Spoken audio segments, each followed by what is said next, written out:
निवडणुका होत्या हे तुम्हालाही मान्य करावं लागेल. विशेषतः इंदापूर असेल, जेजुरी असेल, भोर असेल, इवन फुरसिंगी आणि उरळी देवाची असेल, अशा काही भागामध्ये पण तिथेही लोकांनी साथ दिली. काही ठिकाणी शिवसेनेला पण साथ दिली, काही ठिकाणी भाजपला पण साथ दिली, नाही असं नाही. आणि त्या प्रकारे निर्णय झालेला आहे, निकाल लागलेला आहे. त्याबद्दल त्यांचं सगळ्यांचे आभार मतदारांचे. इथं मी चाचपणी करतो कारण इथं मधल्या काळामध्ये साधारण आमचं अंडरस्टँडिंग ठरलेलं होतं की आम्ही जे मित्रपक्ष आहोत त्यांनी एकमेकाचे उमेदवार घ्यायचे नाहीत किंवा एकमेकाचे माजी पदाधिकारी घ्यायचे नाहीत, परंतु ते घेतले गेलेले. त्याबद्दल आम्ही मुंबईत गेल्यावर चर्चा त्या ठिकाणी करू. पण उद्याच्याला कुणी कुठं घेतले तरी काही ठिकाणी संख्या वाढल्यावर एक तर 9 वर्षांनी निवडणुका होतात, त्याच्यामुळं त्या पक्षातले मूळ जे काही उमेदवार वाट बघत होते की आपल्याला उमेदवारी मिळेल आणि आता तिथं दुसऱ्या पक्षातले काही लोक घेतले तर ते पण नाराज होणार, तेही कुठंतरी संधी शोधण्याचा प्रयत्न करणार. आणि तशा पद्धतीनं आत्ताच काही सहकारी मला आतमध्ये भेटले, मी त्यांच्याशी चर्चा केली, त्यांचं काय मत आहे ते जाणून घेतलं. शेवटी आता इथं जे जे पक्ष आपापले उमेदवार देतील ते सगळा हाच प्रयत्न करतील की चांगल्यात चांगलं चारीचा प्रभाग व्हावा, चारी प्रभागातले ताकदीचे उमेदवार हे आपल्याला उभे करता यावे. अशा प्रकारचा प्रयत्न हा सर्वांचाच राहणार आहे, तसा माझाही राहणार.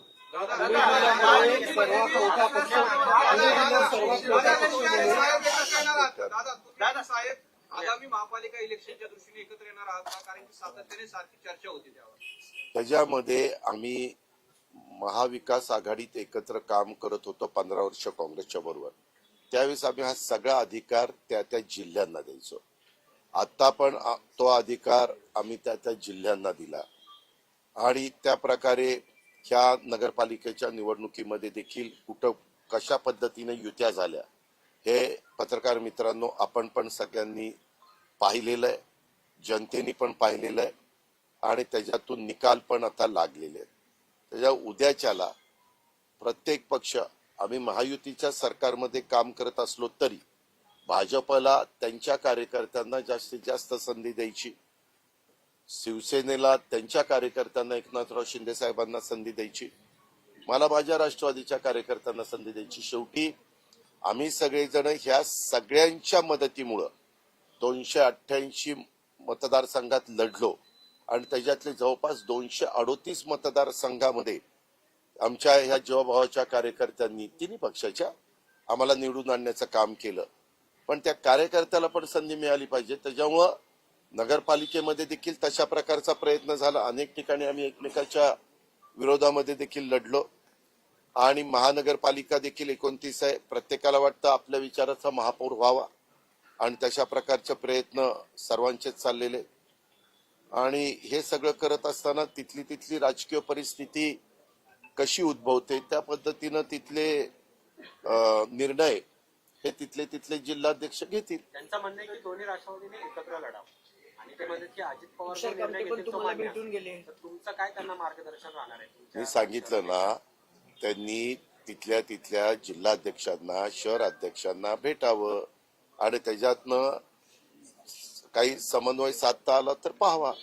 पण तुम्ही सकारात्मक आहात का साहेबांसोबत जाऊन युती केला तर आपला फायदा होईल लढावा असं तुम्हालाही वाटतंय? त्या संदर्भात हे का साधं गणित आहे पत्रकार मित्रांनो, मताची विभागणी झाल्यानंतर निवडून येलेल्या उमेदवाराला अडचण येते. 30 मताची विभागणी होऊन नाही दिली तर त्यांना निवडून यायला सोपं जातं. तर तिथले शहर अध्यक्ष जिल्हाध्यक्ष निर्णय घेतील. दादा असं बोलून एक प्रकारे संकेत देताय का की आम्ही दोन्ही राष्ट्रवादी एकत्र येतो म्हणून? गटाचे जे अध्यक्ष आहेत म्हणजे सातत्याने विरोध करताना दिसत आहेत नको म्हणून अजितदादांसोबत. ठीक आहे, प्रशांत ठीक आहे, प्रत्येकाला स्वतःचं मत मांडण्याचा अधिकार असतो, तसं ते मांडतायत. महायुतीमध्ये एकमेकांच्या कार्यकर्ते पदाधिकारी घेण्याचं ठरलं नाहीये. तुम्ही जसं आता म्हटलं एकूण काल ज्या पद्धतीने भाजपने अनेक पदाधिकारी पुण्यातले गेले, काय तुम्ही नाराज आहे ते? नाही नाही का ह्याच्यात नाराज विराज होऊन चालत नसतं. दादा सुरुवात कुणी जर केली तर दुसराही गप्प बसत नाही असं म्हटलं जातं. दादा सुरुवात कोणी केली? दादा सुरुवात कोणी केली? परवा तुमच्या इथं भाजपचे काही पक्षप्रमुख आहे, त्याच्यानंतर काल भाजपचे काही लढत आहे, मात्र भाजप तुमचे अनेक नगरसेवक इन्कमिंग त्यांच्याकडे जोरात आहे, म्हणजे अर्थात ते रोखणार कसं तुम्ही? तुमच्याकडे पण जरा तुमच्याकडे पण आहेत तसं. जरा धीर धर, त्यांचे आपल्याकडे येणार आहे. जरा धीर धर, घाई करू नको. रोज आपल्याला बातम्या द्यायच्यात ना. 24 तास आपले चॅनल चालले पाहिजे ना बाबा. आता काय करतो त्यात गारठाय. बारामतीमध्ये एक दुर्दैवी दादा घटना आपल्या घडलेली संपर्कात आहे. आहेत का भाजपचे काही जे नगरसेवक? उमेदवार भंडारा मुदत जेजुरीमध्ये मी आता मला निरोप आला, त्यांना आपण दवाखान्यामध्ये ऍडमिट केलेलं आहे. डॉक्टरांचं म्हणणं की म्हणजे त्यांच्या जीविताला धोका नाही, काळजी घेत आहे. घडायला नको होतं, परंतु उत्साहाच्या भरात कधी कधी काही घडतं, त्याची काळजी सगळ्यांनीच घेतली पाहिजे. दादा, मुंबई महापालिकेमध्ये नेमकं काय असतं? तुम्ही महायुती सोबतच असणार आहात का कुठे? मुंबई महापालिकेत? अरे बाबा, तिथं मध्ये आम्ही मुख्यमंत्री नंतर सुनील तटकरे साहेब आमची बैठक झाली, त्याच्याबद्दल सीएम साहेबांनी पण काही सूतोवाच केलाय. आम्ही पुन्हा आता 2 दिवसांनी जाऊ, म्हणजे मी उद्या पण बहुतेक इथंच थांबेन, कारण इथं पण बऱ्यापैकी काम आहे. आणि त्याच्यानंतर मग गेल्यानंतर त्याच्याबद्दलची चर्चा करू. नवाब मलिकावरून वाद आहे. महायुतीतले काही मित्र पक्ष विरोध करतायत, कारण की नवाब मलिकांकडे जबाबदारी तुम्ही दिलेली आहे. तेव्हा का प्रत्येकाचं वेगवेगळं मत त्या ठिकाणी असू शकतं, त्यांना त्यांचं मत व्यक्त करण्याचा अधिकार आहे. त्याच्यामध्ये टीका टिप्पणी करण्याचं आम्हाला काही कारण नाही. दोन्ही राष्ट्रवादी एकत्र कधी येतील? दादा अरे मी काही ज्योतिषी नाहीये बाळा, तुमच्याकडे निर्णयाचा मी ज्योतिषी नाहीये.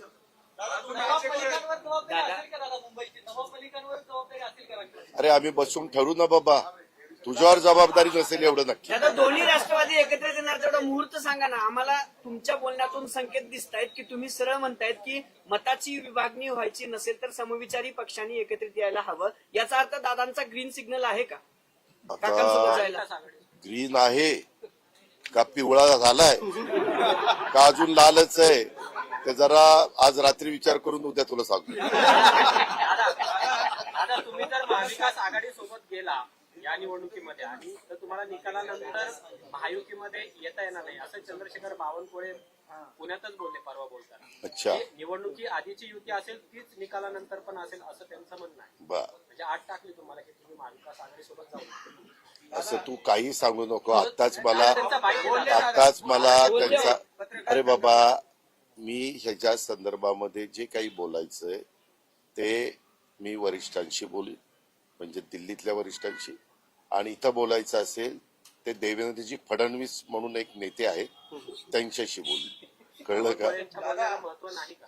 नाही, सगळ्यांच्या बद्दल महत्व आहे. तुझ्याही प्रश्नाला खूप महत्व आहे, तसं त्यांच्याही म्हणण्याला महत्व आहे. दादा तुम्ही आज पुन्हा निकालातून दाखवून दिले की अजित पवारच पुणे जिल्ह्याचे दादा आहेत, कारण नाही रे, नगर एक परिषद मिनिट, तसं नाही. सगळ्या आमच्या जीवाभावाच्या कार्यकर्त्यांनी काम केलं, मेहनत घेतली, कष्ट केले.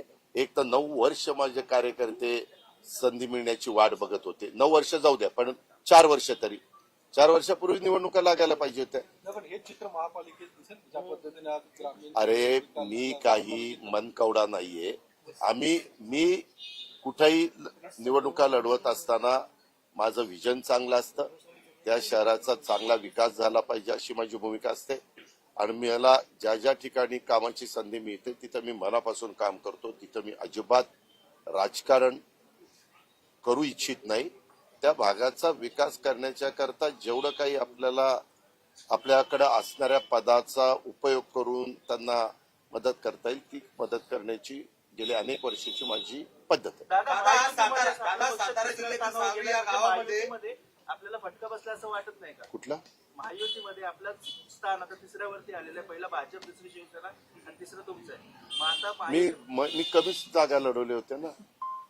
त्याच्या संदर्भामध्ये मला त्याच्यात वेळ त्या ठिकाणी कमी मिळाला, तरी देखील आम्ही जेवढ्या काही जास्तीत जास्त प्रचाराच्या निमित्तानं जातील. तुम्ही तर बघत होता मी दररोज 7 सभा घेत होतो. माझे इतर सहकारी पण सभा घेत होते. आम्ही त्याच्या संदर्भामध्ये आम्हीच समाधानी आहोत. मी मगाशी प्रेस नोट पण काढलेली आहे, ट्विट पण केलेलं आहे. त्याच्यातनं आम्ही कार्यकर्ता पण आमचा समाधानी. आता इथं पण अनेक जण एकमेकाला पेढे वाटत होते, पण अजून आम्हाला काम करणं गरजेचं आहे. दादा या असं सगळ्या कसं चित्र दिसत नाही एकमेकांवरती अशी काय? रायगडमध्ये प्रदेश अध्यक्षांवरती अनेक जण बोलते. उदय सामंत असतील, भरत गोगावले असतील, म्हणजे विजय झालेला आहे त्यावरून त्यांच्यावरती टीका केली जाते. हे त्याच्यामध्ये तिथलं पद्धत जरा वेगळी आहे. मी मध्ये देखील नागपूरला काही लोकांशी बोललो, उदय सामंतांशी किंवा भरत गोगावलेंशी, असं मी बोललेलो आहे. त्याच्यातनं बसून मार्ग काढावा लागेल, कुठंतरी पुढं मागं सारखावं लागेल. पालकमंत्रीपदाचा जो तिढा आहे, हा? रायगडच्या पालकमंत्रीपदाचा जो तिढा आहे, या निवडणुकीनंतर तेव्हा का पत्रकार मित्रांनो, पालकमंत्री पदाचा पूर्ण अधिकार तुम्हालाही सगळ्यांना माहिती आहे. राज्याचे जे प्रमुख असतात मुख्यमंत्री, त्या मुख्यमंत्र्यांचा असतो. मुख्यमंत्री त्या 2 जिल्ह्याचा तिढा सोडवण्याच्या करता सक्षम आहे. 1 वर्ष जरी झालेलं असलं तर तिथलं कुठलंही विकासाचं काम आम्ही थांबवून दिलेलं नाही. कुंभमेळ्याचं काम देखील तिथं जोरात, म्हणजे जी काही का पहिल्यांदा आपल्याला हे घ्यायचं असतं, खबरदारी घ्यायची असते, काळजी घ्यायची असते, ती पण तिथं चाललेलं आहे. आणि रायगडमध्ये देखील जे काही निधीचं वाटप असतं, विशेषतः जिल्हा वार्षिक योजनेचं, तेही व्यवस्थित तिथं चाललेलं आहे. नाशिकला पण व्यवस्थित चाललेलं आहे. दादा, सातारा जिल्ह्यातील सारडी या गावामध्ये 115 कोटी रुपयाचे ड्रग्ज सापडले होते. त्या प्रकरणामध्ये आपल्याच पक्षातील विशाल मोरे, जे विद्यार्थी सेलचे अध्यक्ष पुण्यातले, त्यांना अटक करण्यात आली. म्हणजे आपण बॅकग्राऊंड चेक करत नाही का हे- दादा? घेताना ड्रग्ज पुण्यामध्ये हे बघा, दादा, ऐका, उद्याच्याला वेगवेगळे चॅनल ज्यावेळेस वेगवेगळ्या सहकार्यांना घेतात, ते विश्वास ठेवूनच घेतात ना.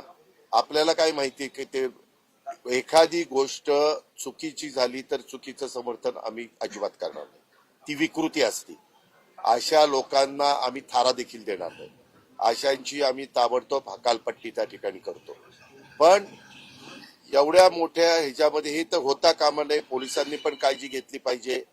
पत्रकार मित्रांनी पण बारकाईनं नजर ठेवली पाहिजे की कुठं काय चुकीचं घडतंय, ते ताबडतोब लक्षामध्ये आणून दिलं पाहिजे. कारण पत्रकारिता देखील एक महत्वाचा घटक आहे, स्तंभ आहे. त्याच प्रकरणात एकनाथ शिंदे यांच्या भावावर देखील गंभीर आरोप होत आहेत. त्याबद्दल स्वतः राज्याच्या मुख्यमंत्र्यांनी सुतोवाच केलेला आहे. हे आपल्या ऐकण्यात किंवा पाहण्यात आलेलं असेल. साताऱ्यामध्ये हे जास्त होताना दिसते. एमडी सारखं ड्रग दादा, म्हणजे तुम्ही पालकमंत्री आहात पुण्याचे, इथंच कारखाना होता दादा. दौंडला होता. अरे बाबा, तू जर मला आधी सांगितलं असतं की दादा एवढा दौंडला कारखाना चालू आहे, लगेच तिथं दाद टाकली असती. आम्ही पोलिसांना ज्या सूचना द्यायच्या त्या दिल्या, दोन्ही सीपींना दिल्यात, एसपींना दिल्यात. आणि मी नेहमी त्यांना सांगतो, मी मुख्यमंत्र्यांच्या देखत तुम्ही पत्रकार मित्रांनी कितीदा तरी ऐकलं, राजकीय कुणी दबाव किंवा काही तिथं करण्याचा प्रयत्न केला तर त्याला अजिबात भीक घालू नका, त्या दबावाला बळी पडू नका.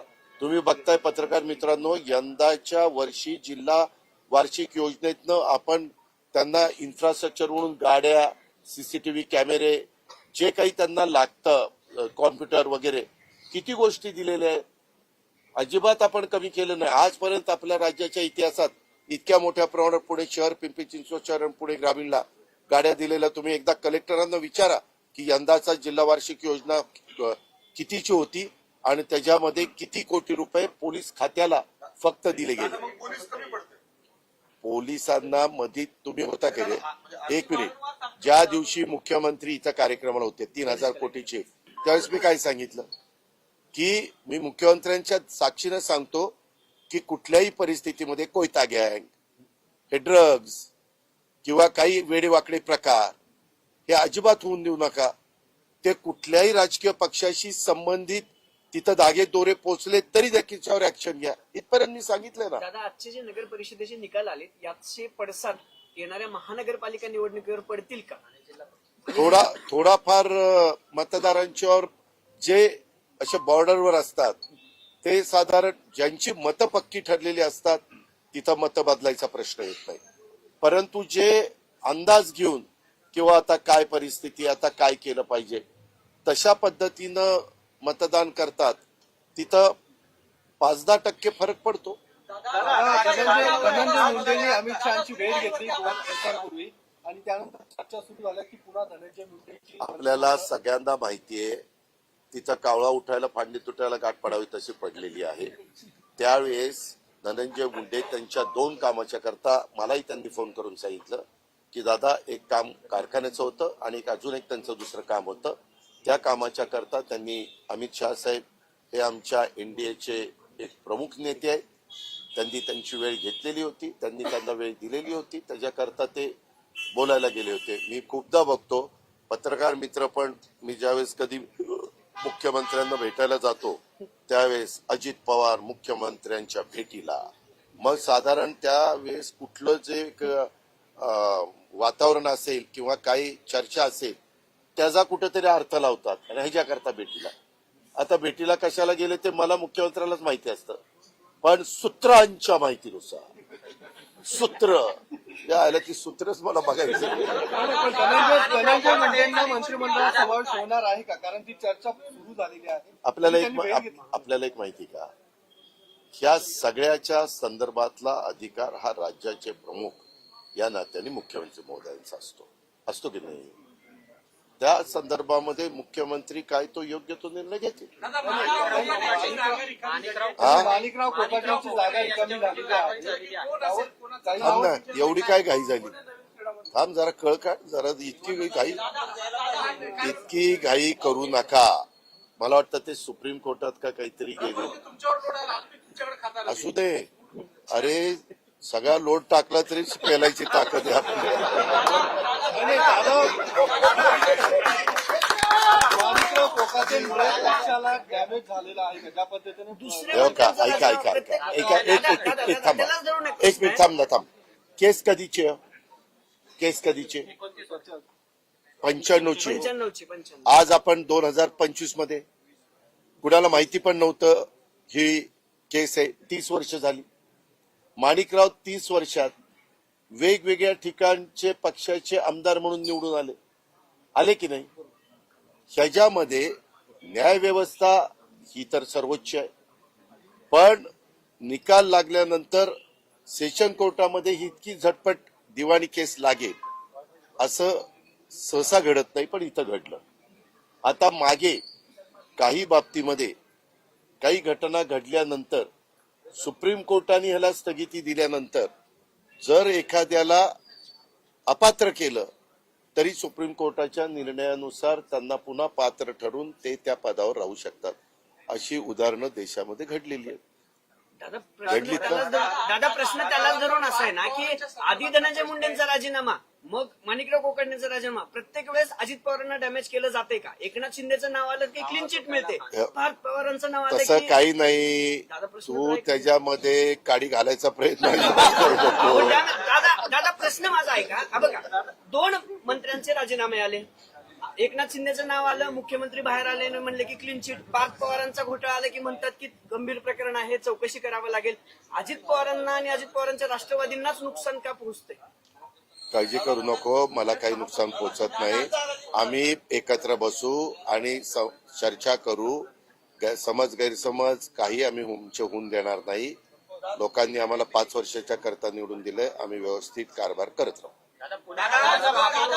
प्रकरणामध्ये पार्थ पवारांचं एक पत्र समोर आलं 4 वर्ष जुनं.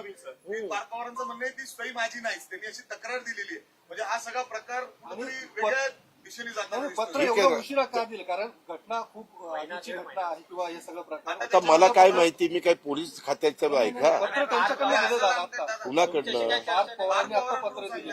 कधी? असं 4 दिवसापूर्वी नाही मला माहित नाही, मी माहिती घेतो. असं पत्र दिलं पार्थ पवारांनी त्यांची सही नाही, त्यांनी असं मला माहिती नाही. मी वकिलांना विचारतो. पार्थची भेट झाल्यावर पार्थला विचारतो. राहिलेल्या आमच्या